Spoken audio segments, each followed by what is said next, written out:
Vamos a incorporar, eso sí, Mariola, a la conversación a Pablo Simón. Pablo, ¿cuál es tu primera valoración de lo que ha sido este discurso de Pedro Sánchez? Esta estructura incluso del Hola, ¿qué discurso, tal? ¿no? Con estos 8 ejes en los que la amnistía se coloca casi al final. Bueno, pues antes de nada, buenas tardes a todos. Y básicamente mi análisis es que el eje conductor central de todo el discurso de Pedro Sánchez ha sido acompasarse a la idea de que ahora mismo hay un enfrentamiento entre la reacción de un lado, el retroceso autoritario, sociedades cerradas, y del otro lado estoy yo, que soy el único que puede articular una mayoría plural, en ocasiones incluso diciendo que esto va más allá del eje izquierda-derecha, sino que esto va de reacción o de progreso, y que solo él puede articular dicha mayoría. Por lo tanto, yo creo que ese ha sido el eje conductor central de todo el discurso. Yo creo que además esto lo ha hecho sazonándolo con elementos que tienen que ver con la agenda social, sobre la cual evidentemente al gobierno le interesa poner mucho el énfasis, precisamente para tratar de hacer más digerible el trago de la amnistía, que finalmente no ha aparecido hasta prácticamente el final del discurso. Y yo creo que respecto a las formas, es evidente que Pedro Sánchez ha ido alternando no solo el desgranar su discurso, sino también el tener un enfrentamiento directo con el principal partido de la oposición, con PP y Vox, que prácticamente ha asimilado como un solo bloque, como un solo partido, y por lo tanto ha sido un discurso que no solo ha desgranado su programa, también ha ido clarísimamente a la ofensiva. En el caso de las propuestas, ¿tú crees que hoy era el día para también hacer toda esa batería de propuestas, dejando la amnistía como un elemento más dentro de su programa de gobierno? ¿Lo habrías destacado de otra manera? ¿Habrías empezado por...? Es decir, entiendo que está hecho todo de forma intencionada, ¿no? Pero, claro, es el discurso de investidura de una legislatura, ¿no? Claro, pero tiene mucho sentido que en el marco tú pongas sobre todo el énfasis en las cuestiones sociales, que te permite, de un lado, sacar pecho por la gestión que has tenido hasta ahora, y por eso ha habido diferentes menciones a los pasos que se han dado, por ejemplo, en transición climática, en todos los pasos que se han dado, por ejemplo, en la lucha contra la precariedad en el empleo, la reforma laboral, etcétera, pero además tratar de presentar también un avance más que de otra forma no puede ser más que continuista. Es decir, al fin y al cabo están continuando los mismos partidos en el gobierno, con mayorías más complicadas en el Congreso, pero más allá de estos anuncios, muchos de ellos ya publicitados durante la campaña electoral, tampoco ha habido grandes novedades o elementos destacados más allá de continuar con esta agenda de reducción de las desigualdades, lucha contra el cambio climático, expansión y protección de los derechos. Tal vez el único elemento que ha sido más novedoso respecto a otros contextos, como pueden ser debates del Estado de la Nación o investiduras, es que aquí sí que ha habido una mención mucho más clara a los gobiernos de PP y Vox en el nivel autonómico. Es decir, claramente se ha hecho mención a que el gobierno de España estará vigilante y hará todos los esfuerzos necesarios por tratar de frenar el retroceso en derechos y libertades que se pueda dar en esos marcos. Y por eso, por ejemplo, también el tema de la violencia de género y la inversión en términos de igualdad ha sido algo destacado. Tal vez el tema ha sido que se ha dejado la amnistía más hacia el final, y eso tiene sentido, creo, desde una perspectiva estratégica, porque es que de la amnistía se va a hablar única y exclusivamente por parte del principal candidato de la oposición, y vamos a tener amnistía toda la tarde. Por lo tanto, yo entiendo que lo que tiene sentido para él es presentar a los votantes que están en el bloque y que ahora mismo pueden estar dudando con esta medida todas las ventajas de este gobierno, y precisamente sacar pecho por las cuestiones más sociales. Claro, es verdad, Mariola, también otra cosa, y es que llevamos semanas hablando de este tema, y no solamente de él, sino de todo lo que puede ser un programa de gobierno del Partido Socialista, fundamentalmente sobre el asunto de la amnistía, con un silencio por parte de lo que son tanto el Grupo Socialista como los otros grupos de apoyo, porque en esto estaban negociando. Sí que da la sensación de que hoy se inaugura un nuevo discurso en el que va a haber también un contrabalance por parte del Partido Socialista, el Grupo Socialista, intentando explicar lo que hasta ahora no explicaban en el momento de la negociación, y que el juego cambia a partir de ahora, ¿no? Bueno, efectivamente, yo creo que ha habido un silencio que, bueno, hemos comentado en muchas ocasiones cómo nos dificultaba el trabajo, el silencio del Partido Socialista acerca de las negociaciones, incluso del texto de la amnistía. Las razones ya se han explicado, obviamente: preservar la negociación para lograr el acuerdo ya se logró. Mañana será investido el presidente Sánchez como presidente, se inaugurará la 15ª legislatura con un gobierno ya en marcha, y obviamente es muy difícil ya que el gobierno no se esfuerce más.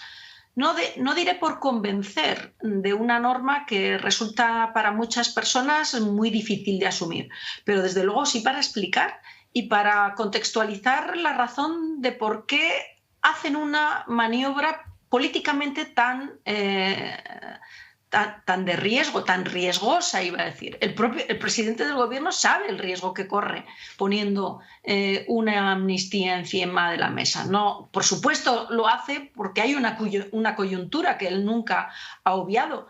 Pero la pregunta es, ¿y España no hubiera llegado a este punto de la amnistía en 2, 3 años? Porque no olvidemos una cosa.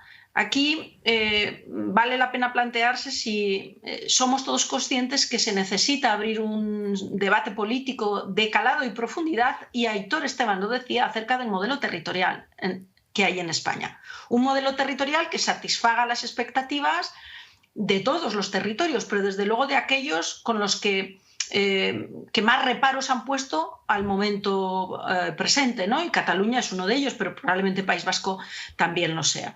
Si todos estamos de acuerdo en esto, abrir el debate del modelo territorial, de actualizar el modelo territorial, que para mí es una necesidad, no solo política, desde luego académica, la cuestión es cómo lo hacemos si no pones el contador a cero, te guste o no te guste, porque precisamente la situación de algunos antiguos políticos en Cataluña, que están huidos de la justicia, hacen imposible ese debate. Por lo tanto, si estamos de acuerdo que el debate era imprescindible hacerlo y estamos de acuerdo en que para abrir ese debate es necesario utilizar esa llave, que es la de la amnistía, la del contador a cero, bueno, pues efectivamente, ahora se adopta por una coyuntura, pero mi pregunta es si esto no hubiéramos acabado haciéndolo en 1 año, en 2 años, y por lo tanto, bueno, pues de la necesidad virtud. Tiene sentido hacer de la necesidad virtud.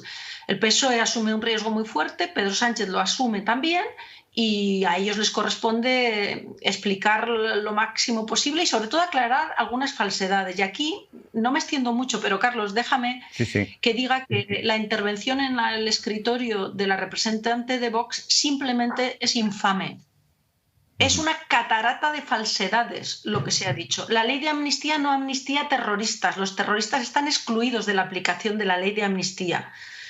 Quiero decir con esto, y lo digo de forma tan brusca, porque a la ultraderecha yo no sé cómo se le combate políticamente, pero desde luego sí que intelectualmente no se puede dejar pasar falsedades de este calibre porque confunden a la ciudadanía. Por no decir eso que ha señalado, que el presidente del gobierno ha afirmado que va a poner todas las fuerzas del Estado a perseguir a la oposición. El presidente ha dicho que va a poner toda la fuerza del Estado para proteger los valores constitucionales.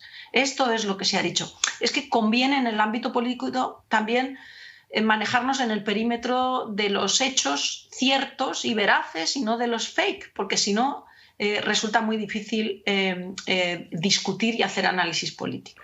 ¿A ti, Pablo, qué te parece la ley de amnistía? ¿Políticamente crees que es un acierto lo que se está haciendo? ¿Lo que el Partido Socialista... Hombre, lo que yo creo realmente es que es una maniobra enormemente arriesgada. Y hay que empezar partiendo de la base que es que el gobierno ya no puede ponerse de perfil y el PSOE tampoco en el momento en el que ha registrado una proposición de ley, de hecho solo con su firma, a propósito del contenido explícito. Y yo no tengo los conocimientos para hacer una evaluación de carácter jurídico y ni creo que tampoco me corresponda a mí hacerla, básicamente porque a efectos prácticos es al Tribunal Constitucional al que le tocará en su momento. Ahora bien, sí que creo que desde una perspectiva política hay muchísimos ciudadanos que no comprenden esta ley. Y la razón por la que no la comprenden básicamente es porque implica el que se vayan a borrar los efectos de una serie de delitos cometidos en un periodo determinado. Hay mucha gente que considera que esto puede ser problemático porque pone en suspenso la igualdad de todos los ciudadanos ante la ley por una coyuntura política determinada, que para algunos ciudadanos la renuncia a la unilateralidad no es lo suficientemente explícita por parte de los partidos independentistas, o incluso que el contexto catalán ya está lo suficientemente pacificado. Y yo creo que de momento todos los argumentos que se han planteado desde el gobierno todavía tienen que desarrollarse más o no son lo suficientemente persuasivos. Porque a efectos prácticos sabemos una realidad aritmética y es la dependencia que tiene el gobierno de los apoyos de Junts y Esquerra para poder articular una mayoría y por lo tanto impedir que Partido Popular y Vox puedan gobernar. ¿de acuerdo? Eso lo sabemos. Pero, de momento, en términos de cuáles son los riesgos que tiene esta operación respecto a las ventajas, aparte de este argumento y de una mención genérica a la pacificación, yo tengo la impresión de que no se ha tratado de lo suficiente. Y esto, al fin y al cabo, no deja de ser un elemento que genera un cierto roto institucional, que abre un precedente que podemos ver en otras ocasiones y que, por lo tanto, yo creo que amerita una discusión más sosegada. Una discusión para la que no soy nada optimista que se produzca en nuestro debate público, porque al final terminamos siempre en histrionismos que oscilan entre la perentoria necesidad de esta ley y la disolución del Estado de Derecho. Y probablemente ninguna de las dos nos vamos a encontrar ante ellas, ¿no? Lo que tenemos es que discutir cuáles son las ventajas e inconvenientes políticos que tiene el aplicar esta amnistía en el momento presente y no en otros momentos, qué pasos se dan por parte del independentismo para el reconocimiento de las reglas de juego constitucionales y a partir de ahí articular diferentes mayorías. Yo sinceramente pienso que esto además es un salto sin red. Es decir, que no vamos a poder comprobar si ha sido una buena o mala decisión hasta mucho más adelante y, por lo tanto, que puede salir bien o puede salir mal, pero que, desde luego, también está hipotecando al conjunto del Partido Socialista en su conjunto. Es decir, que el Partido Socialista hace suya esta premisa y eso también puede tener un coste electoral en otros territorios. Yo creo que ese es el tipo de debates que deberíamos tener en general y no tanto estar en una hipérbole continua, ¿no?, en la cual parece imposible el poder razonar pros y contras de una medida, yo creo, tan delicada y tan excepcional como es una proposición de ley de amnistía. Hay un elemento, Carlos, si me permites, que vale la pena también señalar, que es recordar que los grandes avances que realizan los países, los estados, a veces son el resultado de apuestas audaces, políticamente hablando. Y, por supuesto, asumiendo muchos riesgos, y en algunas ocasiones ese riesgo acaba con la pérdida del poder de quien impulsa ese tipo de decisiones y otras veces no, y permiten hacer grandes avances. Yo tengo la impresión, puedo estar equivocada, pero prefiero dejar el testimonio hoy aquí, tengo la impresión de que con la amnistía pasa un poco como con esa frase que dicen que siempre que alguien señala la luna hay un tonto que mira el dedo. El dedo es la amnistía, porque la amnistía es un instrumento para conseguir algo que estaría en la luna, ¿no? Y ese horizonte de futuro al que vale la pena mirar. Ese horizonte de futuro es el propósito de abrir un debate que permita la actualización del modelo territorial y que permita volver a concitar a la totalidad de los españoles, también aquellos que sienten desafecto hacia España, para ser capaces de acordar un pacto político para los próximos, no sé, 20, 30 años.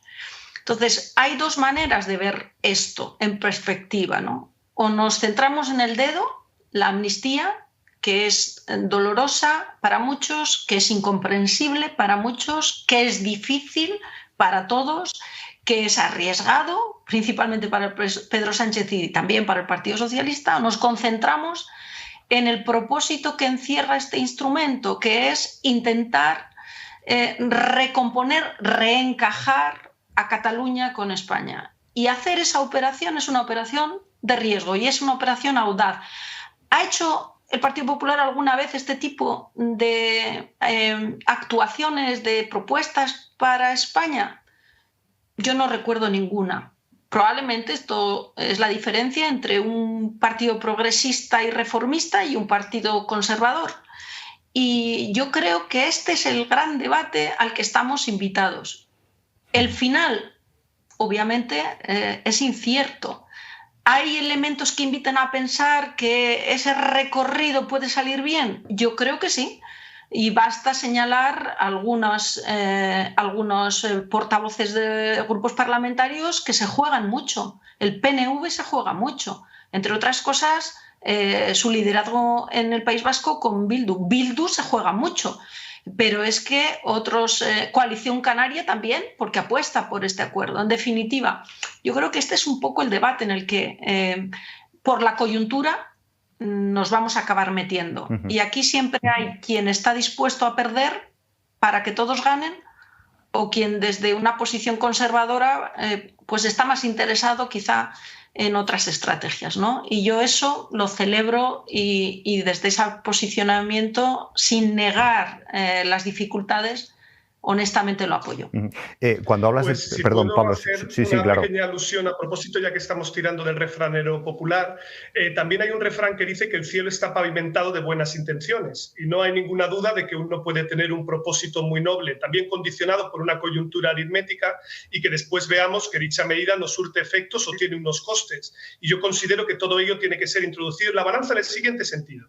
Yo comparto totalmente con Mariola la premisa de que tenemos que actualizar nuestro modelo autonómico y repensar nuestro modelo territorial.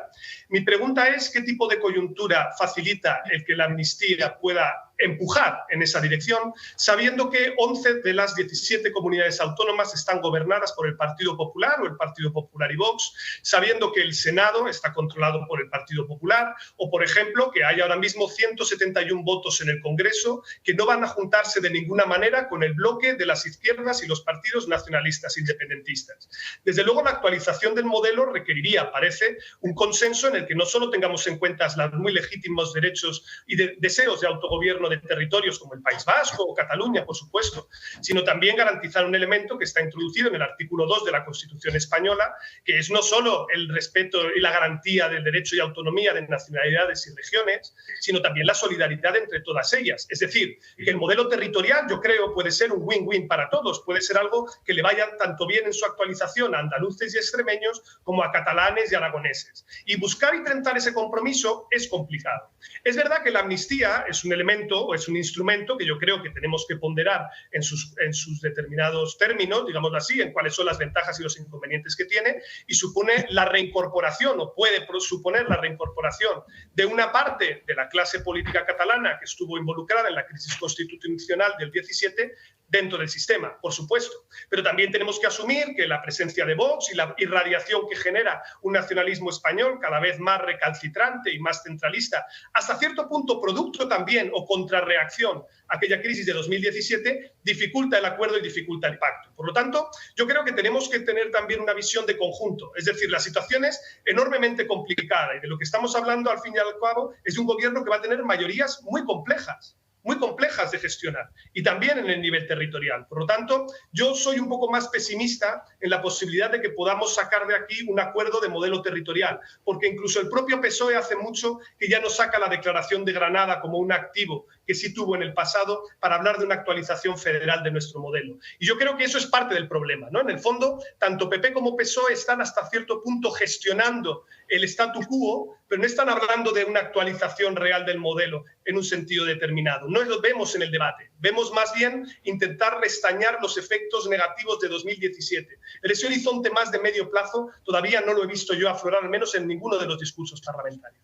En el acuerdo de Junts y PSOE se percibe claramente, justamente en la manera de diseñar los desacuerdos, que el debate sobre el modelo territorial y los perímetros de ese debate se ven ahí perfectamente señalados. Y un elemento interesante, la presencia de Vox puede ser un obstáculo para la consideración de determinadas mayorías y a la vez puede ser un contraequilibrio en un debate sobre modelo territorial donde quienes tensan la cuerda hacia referéndums de autodeterminación, incluso aunque estén amparados en el artículo 92, deben ser conscientes que en España también hay una parte de la ciudadanía que representa opciones que están condensadas, si se quieren, en el titular de Vox de estar en contra del propio sistema de autonomía. Y esa es la España que tenemos. La España que tenemos es la España en la que cabe quien cree que el sistema de autonomías debería desaparecer y es la tercera fuerza política en el Parlamento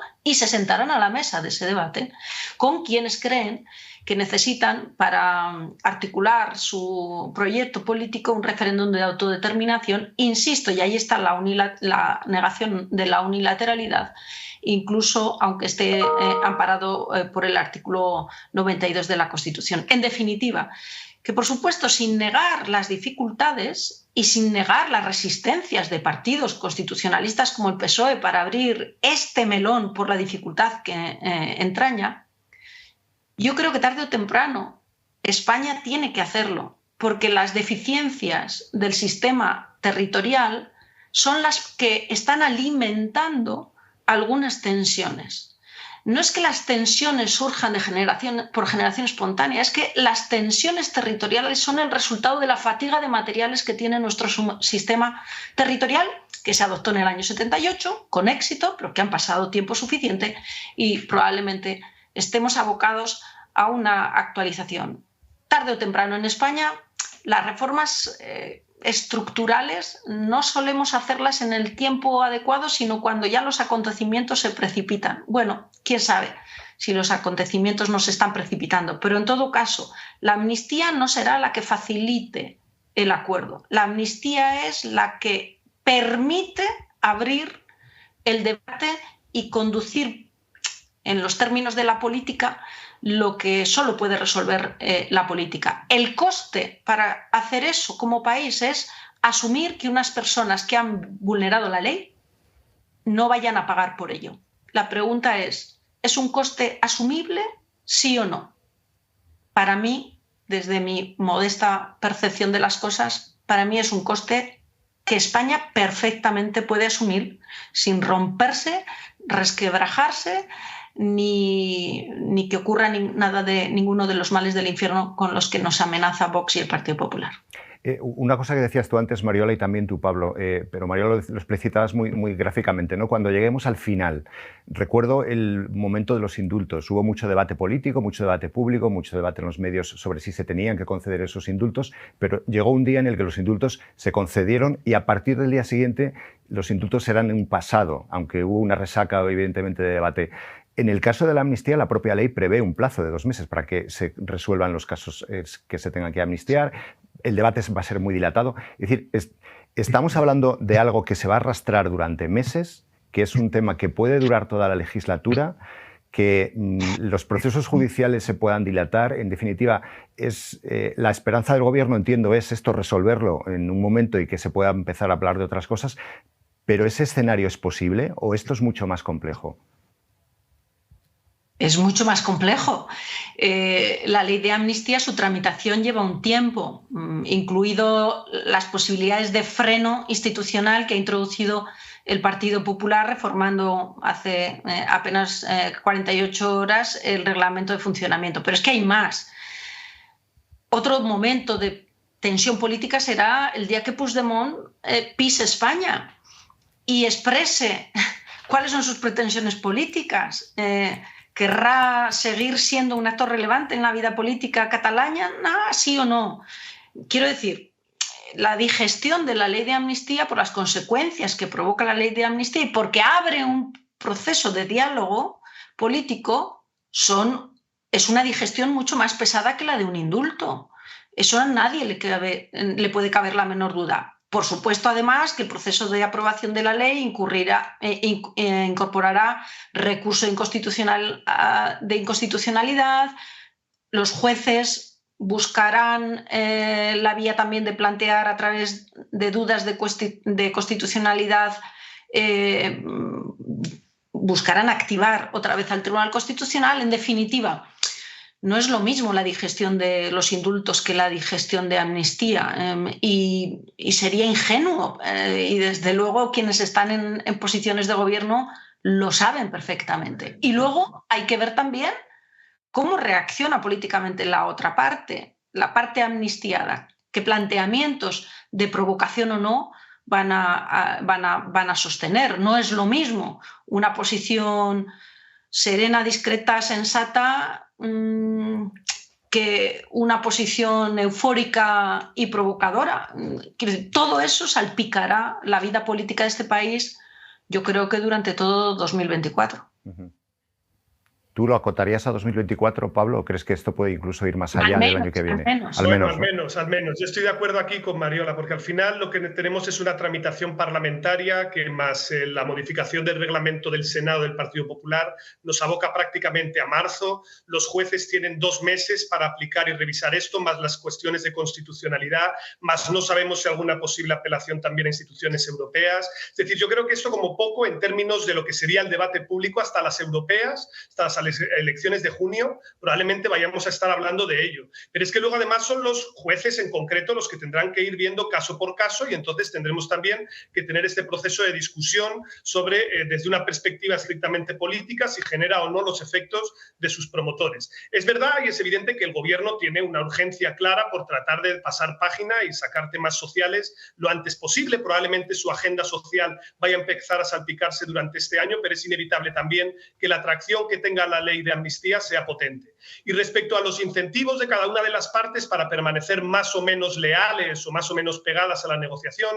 yo creo que es evidente que el mes de enero se hará un mes hábil para la tramitación de los presupuestos, porque el gobierno tiene urgencia en aprobar cuentas públicas, y esto, como se va a hacer en paralelo a la amnistía, yo creo que le garantiza la aprobación, yo diría que casi relativamente tranquila, de sus primeras cuentas públicas. No olvidemos que algunos compromisos que tienen que ver, por ejemplo, con el FLA y su gestión, la condonación del 20% de la deuda, etcétera, o la transferencia de cercanías a Cataluña, bueno, son elementos que se pueden ligar perfectamente al presupuesto. Yo creo que esas cuentas quedarán claramente aprobadas, pero para mí la gran incógnita es las elecciones catalanas, que a mi juicio son el gran elemento de distorsión que cambiarán los incentivos de los actores, porque en realidad las elecciones vascas, independientemente de la posición relativa, es más probable que PNV, incluso siendo segundo, pueda sumar una mayoría de gobierno con el Partido Socialista. En Galicia, de momento, no se anticipa cambios, pero en todo caso, si lo hubiera, sería a favor y no en contra de la coalición gobernante, por lo tanto, sería un regalo inesperado, pero más que bienvenido para el gobierno. A mi juicio, las catalanas son lo que alterará los incentivos de Esquerra Republicana y Junts para hacer más gestos visibles cara a su electorado, en una competencia que no cesa, y además con probablemente también nuevos actores. Yo creo que no debemos perder de vista que hay una extrema derecha catalana que ahora mismo gobierna Ripoll y que tiene ánimo de recoger mucho del descontento, porque no olvidemos que una parte del sector independentista más duro está descontento con el giro que ha dado Puigdemont y sin lugar a dudas lo intentará también en las elecciones catalanas al Parlamento. O sea que ese espacio también se va a fragmentar y hay muchísimas incógnitas, muchas incertidumbres. Y yo ahí es cuando creo que la situación empezará a salirse un poco más de eje. Y por lo tanto que el bloque de la investidura permanecerá más cohesionado, pero cuando nos acerquemos a estas contiendas electorales la situación se volverá un poco más vaporosa, más difícil. Una última cosa que os quería preguntar a los dos, con todo esto que cuentas, Pablo, con todos los procesos electorales que hay pendientes, con los efectos que puede haber de la propia aplicación de la ley de amnistía, y es casi como una proyección desde vuestra experiencia y vuestro olfato. ¿La legislatura será larga? ¿Es muy complicado que sea larga? Las desconfianzas entre unos y otros, el hecho de que los pactos de investidura tengan dentro partidos de izquierdas, partidos de derecha nacionalistas, partidos... ¿Veis posible que esta legislatura se agote, que sean los 4 años? Mariola, si quieres empezar tú. Mira, claro, aquí es difícil hacer prospectiva, ¿no? Pero yo me voy a detener en 2 o 3 elementos. El primero, esta reflexión la hacíamos también hace 4 años cuando inaugurábamos el primer gobierno de coalición en España, ¿no? Y se decía lo mismo y se planteaban las mismas incógnitas, las mismas incertidumbres, los mismos miedos. ¿Es posible un gobierno de coalición que resista toda una legislatura, en ocasiones con agendas contrapuestas o con intereses electorales contrapuestos? La realidad es que a trancas y a barrancas han llegado a agotar la legislatura. Por lo tanto, la pregunta es, ahora un gobierno de coalición PSOE-Sumar, aparentemente menos distorsionador en lo que es el funcionamiento, las lealtades, las personalidades. Tenemos que esperar también a ver quiénes constituyen los ministros de ese nuevo gobierno. Con la experiencia acumulada, bueno, será muy difícil, no tengo la menor duda. Quienes se han metido en esta aventura lo saben mejor que los que lo estamos analizando, pero yo diría que tienen herramientas suficientes como para poder salir adelante y hablar de una legislatura larga, no sé si de 4 años, pero larga. Y por eso tiene razón Pablo cuando dice que en enero hay una urgencia, que es aprobar el presupuesto, que esto te da oxígeno suficiente al menos para 1 año y medio, y con unas cuentas públicas aprobadas te permite desarrollar agenda social, y eso es munición para un colchón de afecto en relación con digamos, la utilidad de un gobierno progresista, que es así como se presenta, ¿no? Un elemento. Segundo elemento, y yo creo que es importante también, es el coste de romper este gobierno para los actores implicados en ello. Y creo que hay un coste, el coste del no gobierno.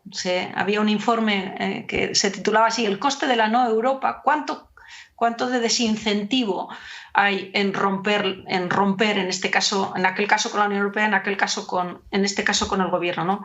Yo creo que todos los actores hoy saben que el coste del no gobierno es un coste muy alto que no están ahora en condiciones de pagar. Y por lo tanto, ¿cuánto este análisis se sostiene en el tiempo? Yo eso no me atrevo a decirlo hoy. Pero yo no confiaría mucho, si fuera el Partido Popular, en unas elecciones próximas en el tiempo. ¿Tú, Pablo? Sí, a ver, desde esta perspectiva yo creo que hay que poner en la balanza las diferencias que hay respecto a la legislatura de 2019 y la que tenemos ahora. Por poner en la balanza, digamos, elementos que le hacen más fácil y otros más difícil resistir al gobierno. Más fácil, pues este gobierno va a tener mucha más tranquilidad dentro del gabinete del Consejo de Ministros de la que tenía en el año 2019, porque ya hay un aprendizaje, hay una experiencia, cambian los perfiles y eso le da una ventaja. Segunda ventaja, que es muy comparable a la que tenía en el año 2019, en este Congreso de los Diputados no hay posibilidad de una moción de censura, no hay posibilidad de una mayoría alternativa sin pasar por unas elecciones, salvo que hubiera una deserción del Partido Nacionalista Vasco y que de repente girase a investir a Núñez Feijóo, lo que implicaría otra vez el peaje de incorporar a Vox en la ecuación y por lo tanto eso lo podemos descartar. Así que este gobierno se puede quedar bloqueado, pero no puede ser sustituido por el actual Congreso de los Diputados. Así que yo creo que esos dos elementos combinados explican que el gobierno pueda tener una vocación de durar. Ahora bien, tiene unos elementos que son un poco más complicados que en el año 2019. Primero, las mayorías son más estrechas. El año 2019 el gobierno podía jugar en ocasiones a sacar a unos socios o meter a otros en los acuerdos legislativos según conviniera. Por ejemplo, la reforma laboral la pudo aprobar el gobierno apoyándose en Ciudadanos, pero sin el concurso, por ejemplo, de Esquerra y Bildu. Esto ahora no sería posible. El gobierno necesita a todos sus socios de investidura todo el rato. Y eso requiere, como decía, ¿no?, a Aitor Esteban esto de la trainera, o a Ortúzar, creo que era el de la trainera. Bueno, la coordinación del equipo de baile, de natación sincronizada, tiene que ser muy superior y esto evidentemente es un coste. Si se te cae uno de los socios es más complicado impulsar leyes. Por eso yo creo que este gobierno va a legislar menos que el gobierno anterior, es decir, no va a meterse en propuestas que no tenga aseguradas el que va a poder aprobar. Además, este gobierno tendrá el bloqueo del Senado, el cual a efectos prácticos, más allá de la ley del techo de gasto, no tiene por qué condicionarle. Me refiero, lo condicionará en el retraso legislativo, pero no realmente la modificación de fondo, pero sí tiene a las comunidades autónomas mayoritariamente en contra y por lo tanto va a haber una cascada de recursos de inconstitucionalidad a propósito de potenciales competencias invadidas por parte del gobierno estatal, y ahí es donde va a tener que ser muy cuidadoso legislando, no por las de la oposición, sino sobre todo por si, como decía antes Aitor Esteban, el PNV considera que alguna medida que quiera aprobar el gobierno invade sus competencias. Porque no olvidemos que el bloque en el que se apoya es esencialmente un bloque autonomista, un bloque pro descentralización. Por lo tanto, tiene que ser muy cuidadoso en no exceder cuál es el ámbito material de su legislación. Esto no hace, sin embargo, más que cambiar el tono de la legislatura, pero no condiciona el que vaya a acabar pronto. Si tú apruebas unas cuentas públicas ahora, tienes gasolina para tirar la mitad de la legislatura, incluso con prórroga presupuestaria, y yo creo que como poco, 3 años perfectamente puede durar el actual gobierno, si, y esto es lo importante, si Pedro Sánchez así lo desea.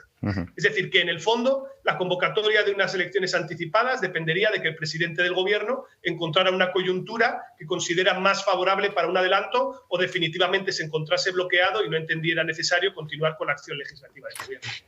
Carlos, si me permites una cuestión. Este elemento que señalaba Pablo acerca de la posible conflictividad que se plantea entre las comunidades autónomas y el Gobierno central en el Tribunal Constitucional, yo le restaría un poco de relevancia e incluso un poco de viabilidad.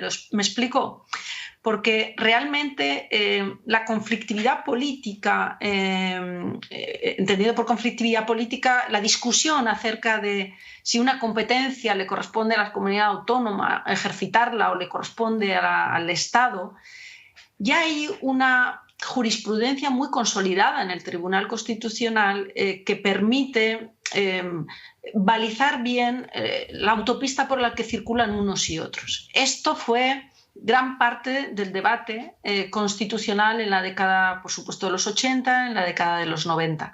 Pero no es significativo en el año 2023. Eso no quiere decir que en un caso concreto, en un momento determinado, pues estoy pensando protecciones, algo vinculado con la protección social y demás, no pueda generar un elemento de conflictividad, pero no es estructural, ni es significativo, ni creo que va a estar aquí el principal obstáculo. Yo creo que el nudo gordiano va a estar en el momento en que se activen esas mesas de negociación. Esas mesas de negociación que están recogidas en el acuerdo de Junts y el PSOE, donde se habla de el reconocimiento nacional de Cataluña y donde se habla obviamente de aspectos de financiación, donde las posturas entre el Partido Socialista y Junts son posturas absolutamente antagónicas y donde obviamente el margen para el debate pues va a ser un margen para el debate muy con vocación de cierta, no diré crispación, pero desde luego donde se tendrán que emplear los grupos parlamentarios muy, muy profundamente. Ok. Oye, qué suerte tienen vuestros alumnos, la verdad, ¿eh? ¿Dónde hay que apuntarse? Nada, muchas gracias. No sé si lo perciben así, Carlos. No creo. Bueno, la letra pequeña, habrá que ver la letra pequeña también, claro. Bueno, muchísimas gracias a los dos, es un encanto, ya sabéis que estéis en el programa. Así que gracias, hasta pronto. Muchas gracias. Ha sido un placer.